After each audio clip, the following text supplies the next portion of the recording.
We are ready to rock and roll. Thank you so much, everyone, for being here with me. And Rebecca, thank you so much for giving me this opportunity and this platform to share a little bit about my story. And, I wanted to get things started by asking you guys, and you guys can feel free to unmute yourself and, answer the following question. Does your belief system tell you that hard work equals to success?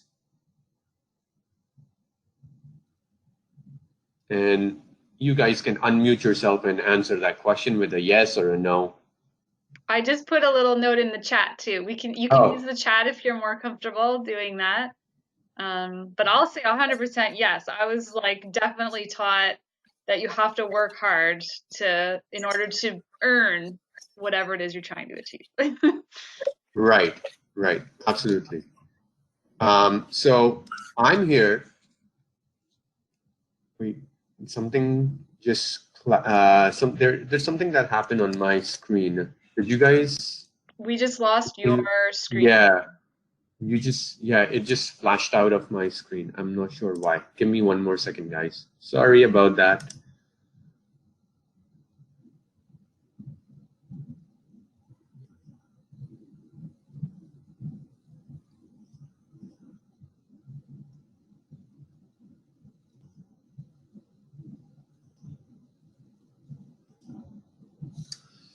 All right. Can you guys see it again? Yes. Okay, yeah. Perfect. Sorry for that. I'm not sure what was happening. Okay, so as Rebecca just mentioned, that her belief system always told her that hard work equals to success, and that's also actually something that I believed for a good 28 years of my life until something really different happened, and I realized that hard work does not always equal to success, right? There are certain circumstances where you need more than just hard work. So what is that? How did I, and please allow me to take you on this journey of how I made this discovery and this realization. So in order to understand the story, I want to take you back. I want to take you on a journey and transport you back to 2006, where a young and an ambitious boy from a very middle-class average family in Pakistan decides to move to Canada, of all the places, to study engineering at the University of Waterloo. That's where I went. And that was the moment where I realized that's what I really wanted to do. And I was a very, very ambitious student. I was ambitious. I had big dreams. I had big goals. I wanted to graduate top of my list. I wanted to get this really high-paying, cool job like a lot of younger 17, 18-year-olds. I wanted to be rich. I wanted to be rolling left, right, and center in money. I had all these big dreams and ambitions. But the reality was that my father, he was not really able to afford an expensive education at Waterloo, which was around almost equivalent to his own annual salary of $30,000 per annum in Canada. So it was a very tough decision, but because of those ambitions and those dreams, I made that leap of faith. And one of the reasons why I did that, because I always believed that I am one of the hardest working person that I knew of. And I thought, if I can make it, somehow I'll be able to do it through sheer hard work. Because my belief, my motto in life was always, if I put in the work, if I work hard, my belief system told me that I will attain success. And of course, as an 18-year-old, as my measure of success was always using the yardstick of money. And guess what? 5 years later, it all happened. All the dreams came true. I graduated from Waterloo. I graduated on the dean's list. I graduated with a job. I had a pretty good, decent job through which I could even afford my own car and do all the things that I had dreamt of as an 18-year-old. But very soon, something very strange started to happen after graduation. And this strange thing, I recently, like in the last 2 to 3 years, I recently discovered, and I gave it a name as well. I called it the post-grad cerebral atrophy. I started having post-grad cerebral atrophy. Now, let me explain what that even means. After graduation, this is when my brain cells literally started dying. I had stopped learning. And as a result of that stop of the learning, my brain cells started to die and, basically depreciate. Why was that happening? And I started thinking about why was that happening at that time. That was because I, like a hamster on a wheel, I was stuck in an unbreakable loop. I was stuck in this unbreakable loop of going into work and doing something that I was not very passionate about, that I did not really have any kind of emotional connection to. But of course, I was doing it because I was getting the paycheck, and that was my goal in the first place. And I would somehow or the other wake up feeling very de-energized and somehow find a way to drag myself all the way to work, have zero motivation to do the work, but somehow find ways to do the work, come back home, eat, watch, and inject myself with two drugs called Netflix and YouTube. Because once you go down those two rabbit holes, you artificially inject yourself with some sort of happiness, and and it's all very artificial. And to overcome that feeling of unfulfillment, and then finally fall asleep, only to wake up the next day and go through that whole same unfulfilling cycle of life once again. And that was atrocious. It was absolutely horrible. But I was living that every single day of my life for quite a few years after graduation, which is why I call it as the post-grad cerebral atrophy. Until one day, it all changed. It changed one day because that's when a family member of mine, unfortunately, passed away right in front of my eyes. And that was the breakdown that really pushed me towards getting to the breakthrough that I really needed. It was the moment of seeing somebody pass away right in front of my eyes that really pushed me to become a lot more introspective and take a deep dive into understanding, what am I doing?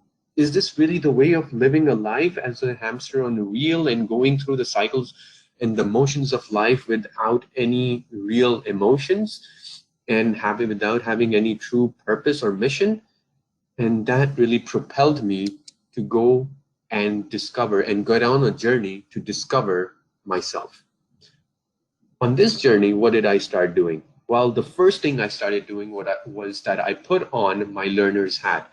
I said, I need to really learn more about the world around me, and not just about me, about the world around me, about my own self, about taking a deeper dive. I started reading a lot more books to discover the true purpose of life. I started reading books and to read about my role models and understand how did they achieve success in life and how were they happy through their success. Because to me, I had achieved my success, but I was not happy. I had achieved all the goals that I had written down as an 18-year-old, but I was not happy. So I really wanted to learn and understand, what are those people doing who are my role models? What are they doing in their lives to get to that point of their success where they're actually happy with their success? The second thing I started doing was that I started reading more. I started learning more through enrolling myself in various different courses, whether they were online or offline. I started learning about various different skills, from computer programming to improv to learning about the human psychology and brainology. And one other thing that I started doing as part of this journey was that I started freelancing. I started trying out and experimenting with different skills. I also, during this journey, I found myself a coach. I got a coach to help me find clarity, somebody who can address my blind spots, and somebody who can give me constant feedback for improvement. Another thing that I started doing during this journey was networking.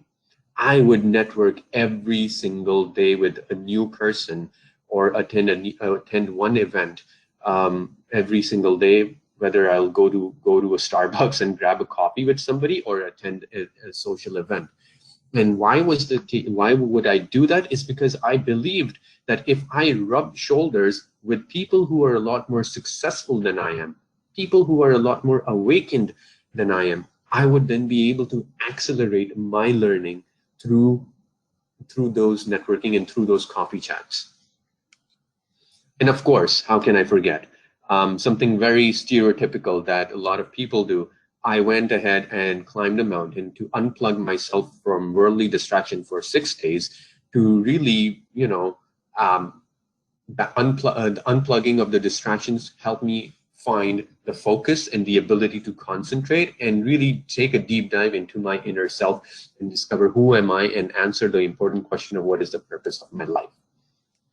So what did I discover through this entire journey, right? I did a lot of things, as I mentioned. What did I discover? I discovered that my equation for success was absolutely flawed. It was absolutely flawed. In fact, this equation was not even an equation. It was more like a cycle, actually. And let me explain what I mean by a cycle.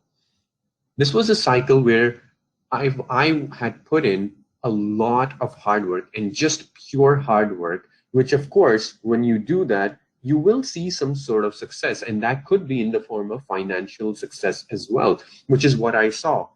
However, what I did not realize was that there was also a byproduct of unfulfillment that came through with this success. And that unfulfillment really took away the fun and the drive and the motivation out of my life. And that unfulfillment led me to becoming unhappy with my own success. And in return, the cycle as a closing loop, as a result of the demotivation, it only made me work less harder. So every year that went by after graduation, I found myself to work less and less harder. And that is also, some people call it as the burnout cycle, right? I burned out as well during this experience. All of this leads to unsustainability. It's absolutely unsustainable. So how can we create something that's more sustainable? Well, this is what I have been trying to answer in the last 2 to 3 years of my search and my research and my search.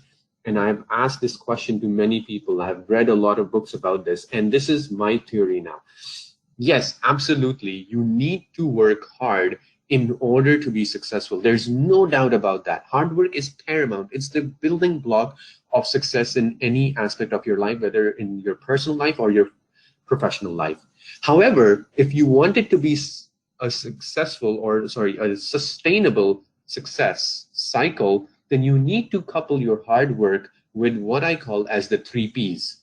What are these 3 Ps? The first P is purpose, which is all about your why. The second P is perspective, which is about your what. What are your beliefs? What are your values? And the third P is your processes. How are you doing? How are you living your daily life? Those 3 Ps, if those are aligned with the hard work, it's absolutely possible for you to create sustainable success and find fulfillment in the work that you are doing. Let me take a deep dive into the 3 Ps of what I call as the true success or the sustainable success. The why, the purpose, this is all about the motivation, the drive, why you are doing what you're doing. A lot of times we go and we jump into doing things like, hey, I want to become a project manager because I am, I believe I'm very organized and I enjoy planning, but we don't really understand the why behind it, right? And and as a result of the lack of why, we afterwards, after a little bit of doing of what I was doing, you stop the motivation, you kill the motivation, and the drive evaporates eventually. So having that purpose is truly, truly important so that you can have sustainable success. The second P is perspective, which is the what, which is about having a growth mindset, having a growth perspective. It is all about having the belief that you are enough, that having the belief that you can become the best project manager that you want, or the best engineer that you want to become, or the best doctor that you want to become. That's all about the perspective, the mindset, the beliefs, and the belief that always drives that, yes, even though I may not be at the peak of my powers right now, I do have the belief that I can learn, that I can improve, that I can grow my skills, I can grow my intelligence, I can grow towards my success. And that is the mindset that's truly, truly important if we are to attain true success. And the last but definitely not the least, the processes, the hows, the methods, the atomic habits. We all have certain behaviors and habits, and all behavior is in fact belief driven, right? If I believe I can improve my skill, I will work towards it. I will have the behavior of making changes in my life, of walking towards or doing things that will help me propel towards my goal. But if I don't, it's not going to happen. So what are those processes and the habits? It's really important for us to inculcate ourselves with the right processes, with the atomic habits of success, as I call them, to be able to lay the foundation of our daily life where we can attain that true success. These are our habits. These are our everyday behaviors. So having those 3 P's in line, that will the process, the perspective, and eventually discovering your purpose in life.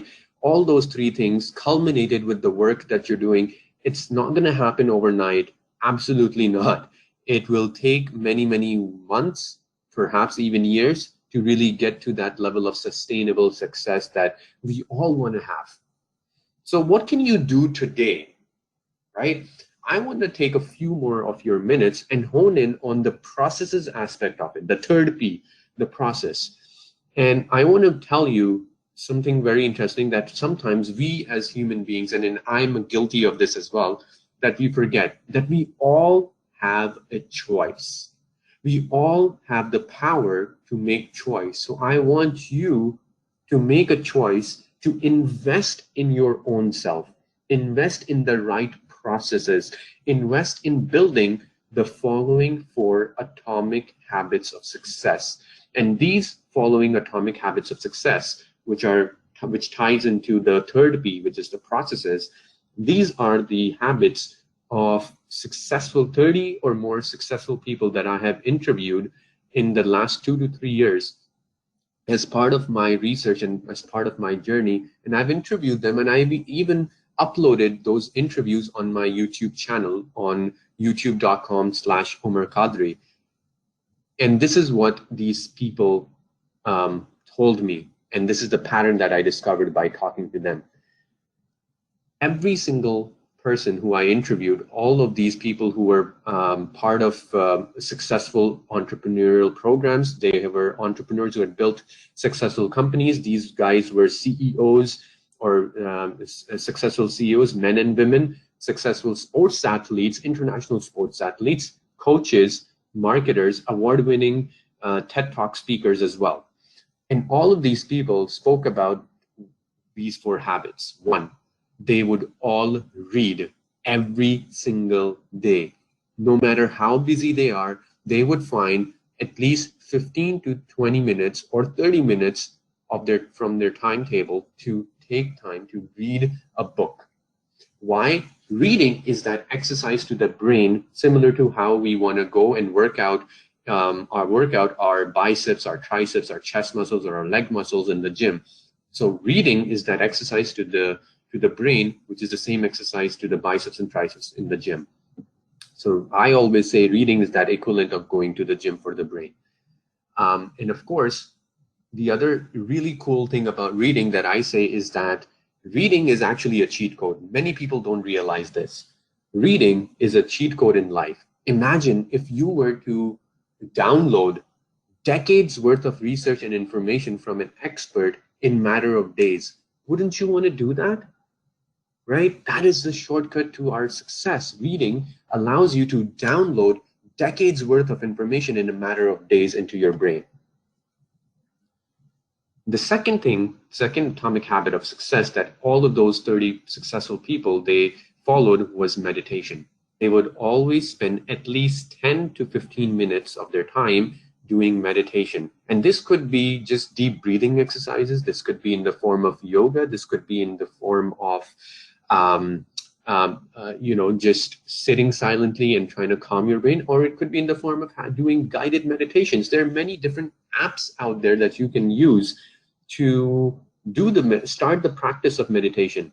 You don't have to go on top of a mountain and become a yoga instructor or a yogi by any means. You can meditate from the comforts of your couch, from the comforts of your home, from the comforts of your bed. And there are many different apps that can assist you. The one that I have used is called Calm, but there are also other apps out there in the market that you can download and see which one suits you best. One is called Headspace, the other one is called Muse. So there are many different apps out there that will allow you to start the practice of meditation. Of course, exercise. Exercise is extremely important. Every single morning, all of those successful people would engage in moving their body. Why? Because when your body moves, your brain grooves, and that's what will enable us to become sustainable in terms of the other two P's, having this long-term success. And last but definitely not the least, surprisingly, this is something that I found very surprising. Sleeping was very, very important. Now, this does not mean that you should sleep your way through your success. No. That's not what I mean by by sleeping as a habit of success. What I mean is that sleeping consciously, making sure your body gets enough rest. You're not oversleeping, but you're not undersleeping as well. Sleep is one of the, scientifically speaking, it is one of the biggest factor for our overall mental and physical well-being. So all these 30 people who I spoke to and I researched into, they spoke about these 4 things and inculcating these 4 things into their daily habit to accelerate their success. So what is our call to action for today? I want each and every one of you listening in today to commit to at least building one of these habits for the upcoming month of December, right? Commit to one of these habits, whether you may be already meditating or reading. So I want you to maybe in that case, make sure you are sleeping consciously and getting enough rest, for example. Or if you're working out and you're sleeping well, but you're not reading, then pick up the habit of reading. Find a way in which you can inculcate at least one of these 4 habits into your own daily routine so that you too, like those successful people, can accelerate, jumpstart your day and jumpstart your journey towards your success. And that's me thanking you for listening in. And I really, really appreciate this amazing opportunity by Rebecca and the team at Engineers of Tomorrow for giving me this platform to share a little bit of my story, a little bit of my research. And I really hope that you are able to pick one of the habits of success that I spoke about and try to inculcate that into your daily routine. My name is Omer Qadri, and thank you once again for listening to me. You can always reach out to me through different social media channels. I'm on Facebook, I'm on Instagram, YouTube, LinkedIn, and you can even check out my website. And I'm always, always happy to network and connect with like-minded individuals. Amazing. Thank you so much, Omer. I know we're going to open things up now to have more of a conversation around this. I know you really, every time we've chatted, you always get me thinking. And so I really appreciate that. I love it when I can talk to others about, and in a way that gets me thinking. And, thinking about the work that we do at Engineers of Tomorrow, we're talking to new engineers or engineers that have been in the field like yourself for a lot of the time, and then we're talking to that next generation who are having to make these big decisions, and they haven't gone through and had the life experiences that you've so graciously shared. And so I think that when we can open these conversations and get these people thinking the same ways, it really just adds value, right? Absolutely. And I think I mean, I could jump into a whole bunch of things that came to mind, but I'd love to just hear from Linda or Aftad if you'd be willing to join in the conversation. And one of the first things that you shared, Omer, was just, you know, thinking about how hard work and that relationship between hard work and success. And for me, it right away I thought, well, how do we define those two terms? How do we define hard work? How do we define success? I think it's different for everyone. So I'd love to hear from yourself, Linda, or Aftad, if you're willing to talk a little bit about how maybe you've thought about for yourselves what success means.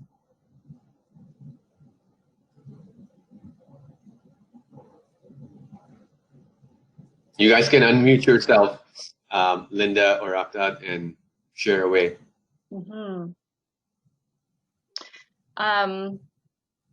I think too, as you're thinking about that, maybe not meaning to put you on the spot, but I wanted to share just a little bit more about what we do at Engineers of Tomorrow for those who might not be aware, and why. What does that have to do with the kind of mentorship and work that Omer is doing? So at Engineers of Tomorrow, we really believe in the power of outreach. We want to tell better stories about engineering so that the next generation can make different decisions. We like to smash stereotypes and really just get kids curious. So having conversations about growth mindset, Omer touched on growth mindset a little bit. We love that, getting kids thinking that just because they don't understand something, because there is hard work involved, doesn't mean that it's not possible, right? Your brain can grow, you can get through things. And so essentially what we do is we match up engineers, real life engineers, everyday people just like you, Omer, and we put them in front of kids to tell their stories and hopefully get those kids curious. So that's just a little bit about what we do. I think it also struck me, Omer, as you were talking about the kind of the formula or the cycle, right, of hard work and equaling success, and how that's not really it's really not an equation. It's more like a cycle, and it's broken. And I thought it was really interesting because that's your experience, and I think a lot of people can relate to that. And I have, in our work through Engineers of Tomorrow, I've actually come up and I've talked to students, and what's coming to mind for me really is more like engineering students, and they are just really passionate about their why. And that's the part of that equation that they've really latched onto, which I find really interesting. And what we do see happen is that some kids will say to me, like, I want to make the world a better place, and I want to whatever, I want to eliminate poverty, I want to fix the climate crisis, and they have these like huge lofty goals. So they've got this like purpose is right at the heart, and they don't think that they can become an engineer because they think they're not smart enough, and they think they can't do that hard work piece. And so I think it's really interesting how you can look at that whole thing as you can break it down into those pieces, right? So something that is connected to that purpose, that's fantastic. You've got that part figured out, but let's work on the hard work part. Like there's work you can do there too, and you can put in the hard work. And I think it's really important to use that language with everyone, but with kids in specifically is what. Absolutely, you're so right, and I have seen, I've worked with a lot of young students as well, even students who are in university, and I have seen this as a very common thing that they may have a pretty strong why, but it's when it comes to their perspective and their processes, that's where they falter, or there's those two building blocks are not that strong for them. And which is where I encourage them from a coaching perspective. I encourage them and I show them the strategies and the tools in which they can create those processes to bulk up the effort, because it's not something impossible, right? You have to break down your big goal into smaller chunks and do it consistently. I think one thing that a lot of us struggle with, and this is me as well, right? I sometimes struggle with this as well. And Rebecca, you can tell me if this is something of an issue for you and the kids that you have worked with, is that when we see this big goal, like, hey, I want to work towards climate change, but that is such a big undertaking that sometimes you feel, especially as young professionals, as teenagers, you feel very overwhelmed by it. You're excited, but at the same time, some days you can feel overwhelmed by it, and the whole overwhelming feeling can bring down and kind of demotivate you to put in the effort, because like, oh man, I'm never gonna get there. And that's where the processes come into place.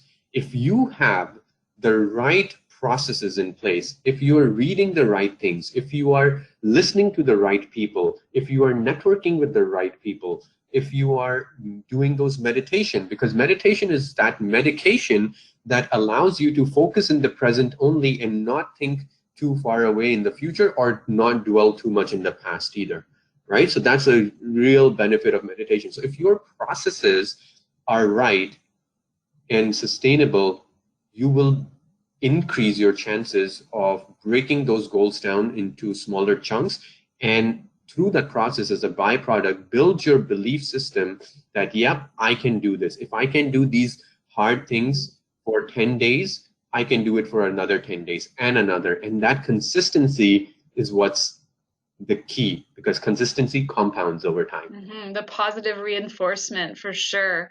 Absolutely. I'm thinking too, as you're describing your experience and working with other kids, and I think about my own personal experience. And I studied chemical engineering. I graduated as a chemical engineer. That's kind of as far as I thought. And I went and I got to spend over a decade. I worked for a pharmaceutical company.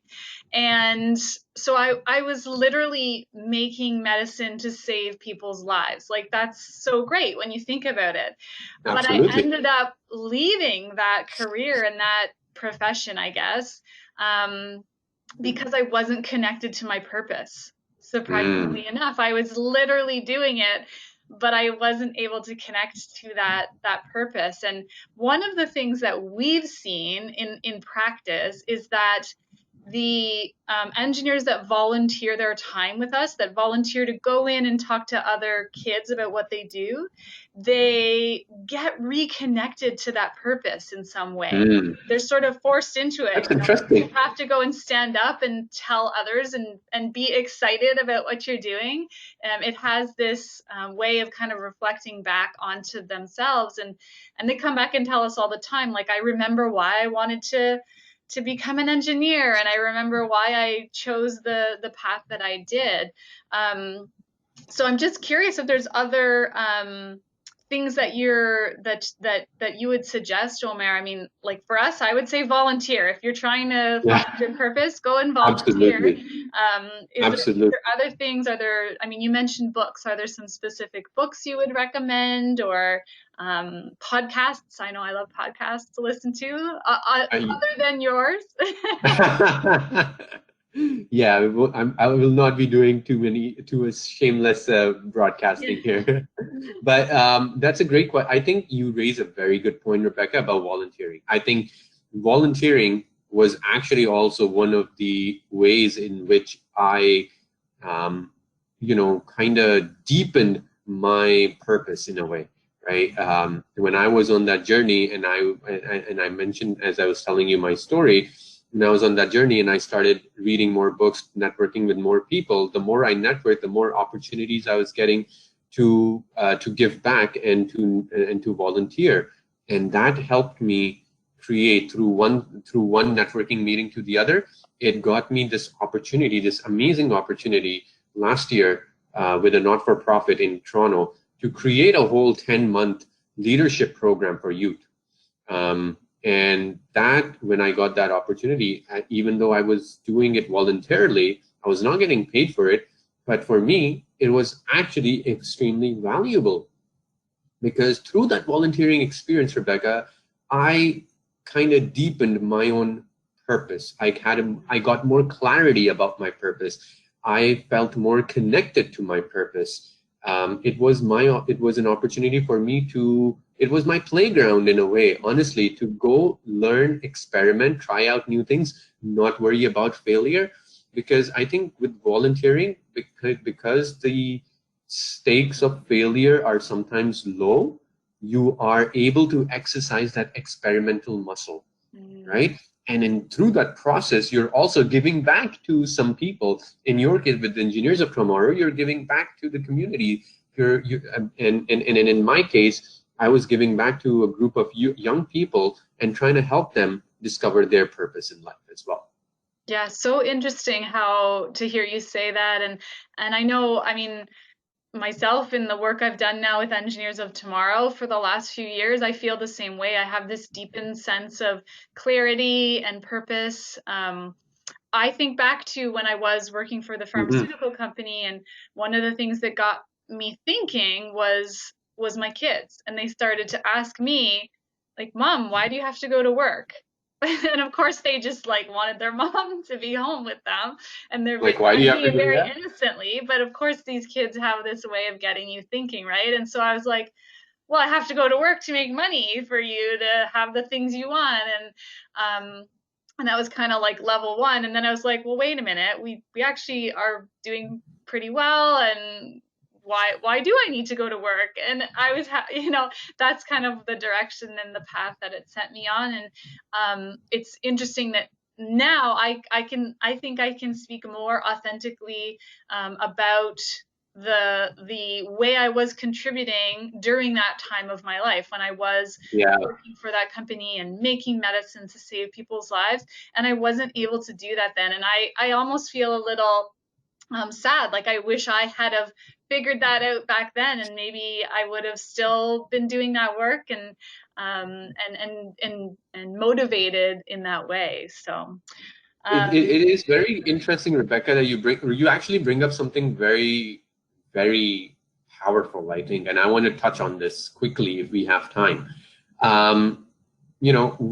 As parents, I was reading this somewhere, and I was very fascinated by this piece of learning, which said that approximately 70 to 80% of our lifetime beliefs are formed in the first 0 to 8 years of our life.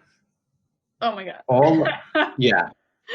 Right. So and this is not by any means to like scare the parents or my the kids are early over 8 years old now. Yeah. So I'm done. My job is done. That's what you're saying. Well, there's always ways to change it. That's why it's the 70 to 80%, right?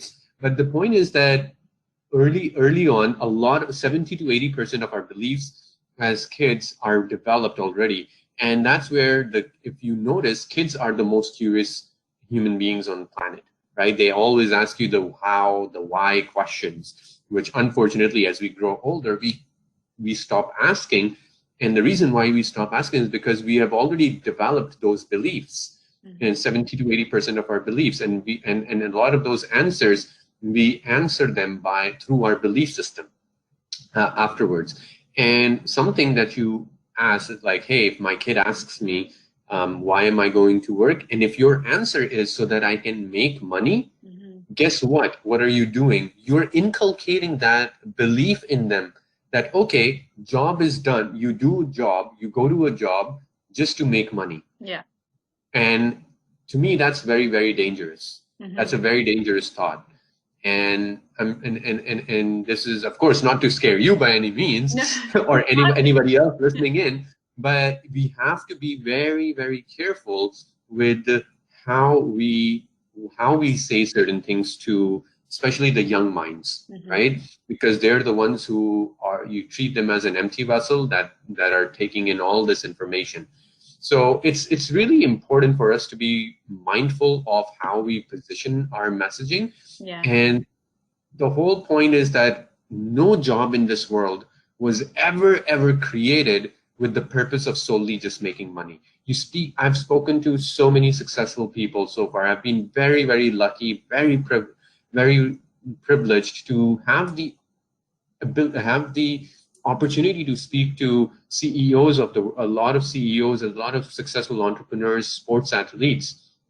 And they've all told me that we are doing what we are doing not to make money, Omer.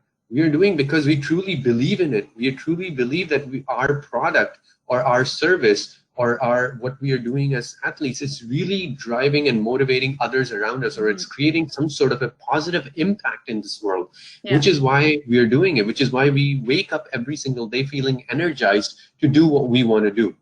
Yeah. And the byproduct of that motivation, the byproduct of that drive is money. So money is not that should not be the yardstick to measure success. Money is the byproduct. And that's something that it took me, I would say, at least 28, 29 years to learn. Unfortunately or fortunately, some people, 40. So yeah, I speak to some people and they're like, well, you're fortunate. At least you learned it in your 20s. I only learned it in my 50s or something, right? And that's some people. But that's why to me now my mission has become like, oh my God, I don't want other people to have realized this important thing, this wisdom in their life. At the end of when they're in their 20s or their 30s, I want them to realize this as early as possible. Which is why I do what I try to do as a coach, as a mindset and success coach. Yeah, well, thank you so much for that. I see we have just a few minutes left, so I thought I'll just provide the opportunity for Linda or Aftad, if you did have any questions for Omer or thoughts you wanted to share, you're welcome to do that. Or even for Rebecca. Or for me, of course, yeah. As we just sort of wrap up here, I did want to just take a second, and feel free to unmute yourself and just interrupt me if you would like, but take a second to just let everyone know at Engineers of Tomorrow, we are a not-for-profit organization. The services that we provide for teachers and schools and students across Ontario, we offer those free of charge. We want to make sure that everything is accessible and equitable, and we're able to provide these opportunities for as many students as possible.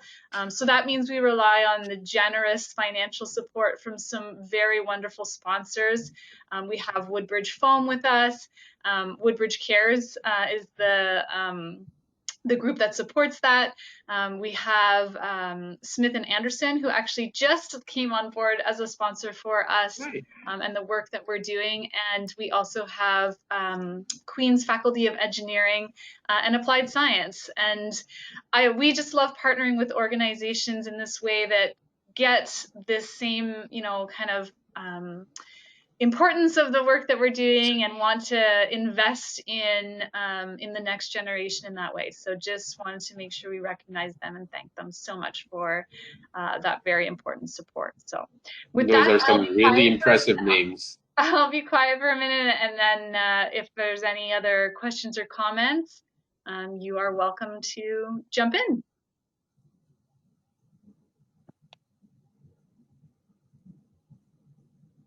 Hi, it's Linda. Hi, Linda. I just want to thank you very much. I thought this was really great, and pleased that it will be shared out. The recording will be shared out. I would love to post it internally here at the company. And I did have a question, Omer. For a coach, if you were looking for a coach, how would you go about finding someone? Like, or someone even, what would be your suggestion?